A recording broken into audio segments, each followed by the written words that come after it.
Assalamualaikum warahmatullahi wabarakatuh. Anak-anakku sekalian, hari ini hari pertama memasuki MLS, mengenal lingkungan sekolah. Perkenalkan dulu, nama saya Abdul Hakim, akan memberikan materi tentang pembinaan mental siswa di SMA Lebak Wangi. Apa saja yang akan diberikan materi tersebut, yaitu pengertian pembinaan mental, tujuan pembinaan mental siswa, dan faktor-faktor pembinaan. Marilah kita bahas materi ini dan simaklah baik-baik materi ini. Baiklah, kita bahas materi pembinaan mental. Pembinaan mental adalah sebuah upaya membentuk unsur-unsur kejiwaan seseorang yang meliputi pikiran, tingkah laku atau sifat, emosi, dan perasaan.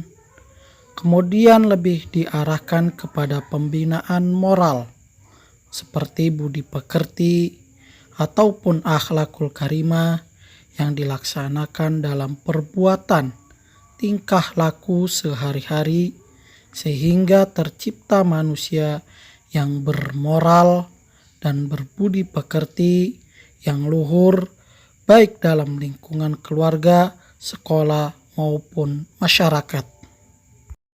Tujuan pembinaan mental.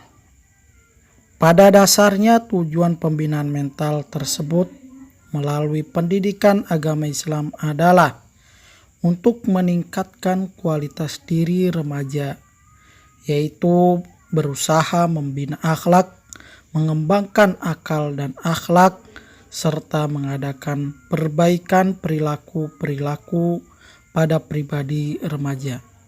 Sehingga remaja mempunyai kepribadian yang sesuai dengan ajaran agama Islam dan dalam menjalankan agama pun.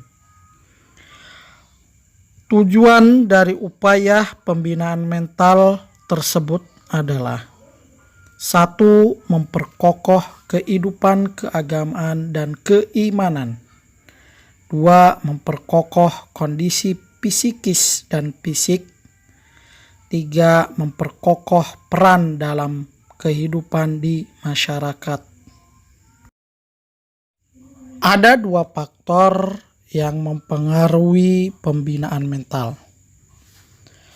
Ada sebuah ayat yang mengatakan firman Allah dalam Al-Quran surat At-Tin ayat 4, laqad khalaqnal insana fi ahsani taqwim, yang artinya sesungguhnya kami telah menciptakan manusia dalam bentuk yang sebaik-baiknya. Kedua faktor tersebut adalah 1. Faktor intern. Apa yang dinamakan faktor intern?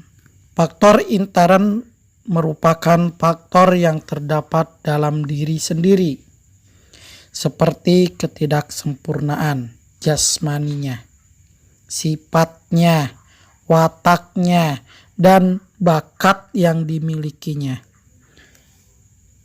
Ketidaksempurnaan yang dimiliki dapat menimbulkan hambatan dan pergaulan seorang anak. Misalkan saja seperti rendah diri, iri hati, dan kompensasi.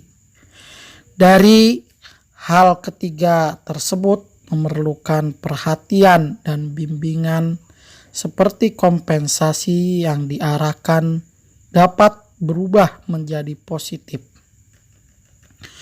Faktor kedua yaitu faktor ekstern.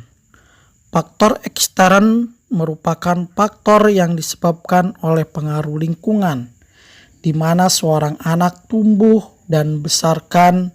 Yang termasuk faktor ekstern adalah lingkungan keluarga, sekolah, teman, masyarakat, dan lain-lain sebagainya.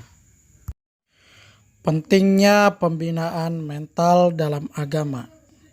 Pembinaan mental yang baik terdapat dalam agama, terutama agama Islam. Agama mempunyai peranan yang penting dalam kehidupan manusia, sebab agama merupakan motivasi hidup, kehidupan, serta merupakan alat pengembang dan pengendalian diri yang amat penting.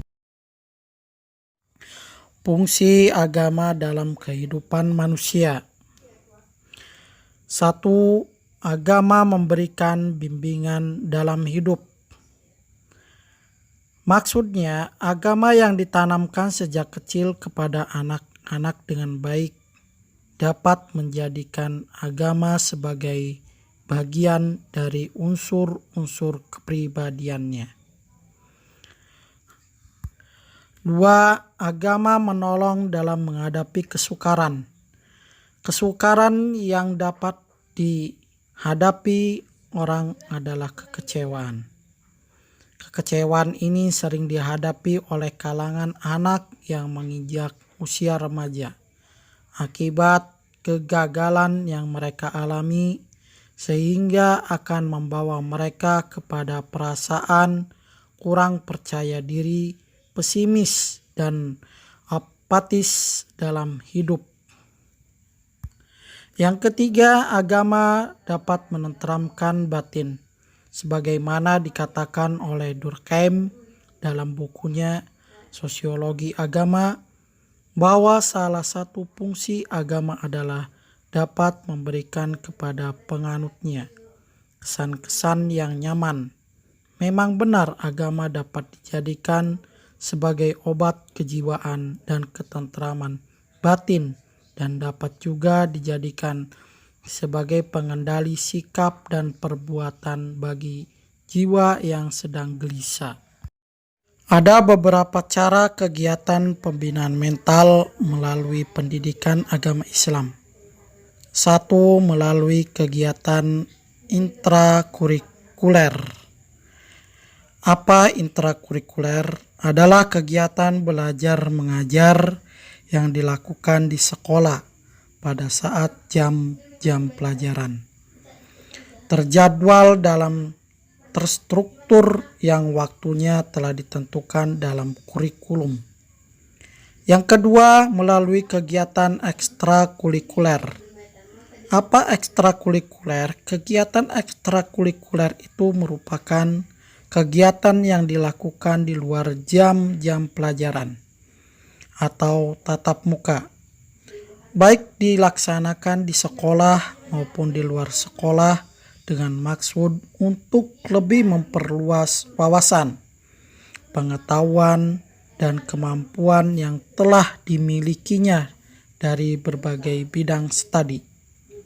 Yang ketiga, melalui bimbingan dan penyuluhan.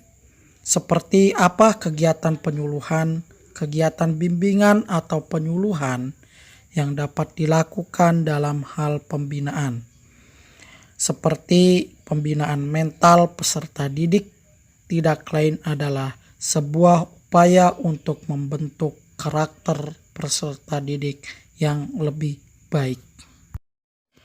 Terima kasih pembahasan hari ini. Semoga pembahasan hari ini menjadi bermanfaat untuk adik-adik SMA 1 Lebakwangi agar menjadi mental yang kuat menghadapi segala cobaan. Amin amin ya robbal alamin. Terima kasih. Materi ini kita bahas bersama-sama tentang pembinaan mental.